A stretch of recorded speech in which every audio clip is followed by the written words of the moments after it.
So where is he? You know, I've been sitting here thinking to myself, you're all trained, aren't you? Come on, you all came in and you sat according to where you think the speaker's going to speak from.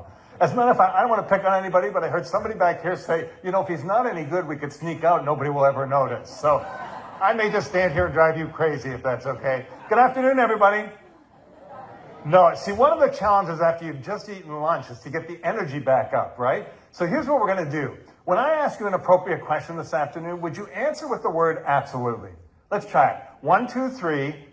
Absolutely. No, it's energy I'm looking for. So just to get you outside of your comfort zone, because I think my job this afternoon is to make you feel uncomfortable. How cool is that? So with that in mind, every time you say absolutely, I want you to throw up your left hand with a fist like you mean it. Come on, if we all do it, you won't look silly. Come on, 1, 2, 3.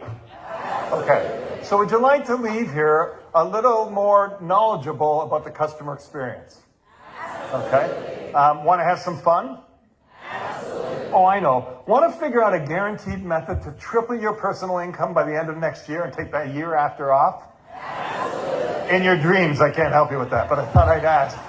Maybe I should say, welcome to Amway. No, I'm just kidding.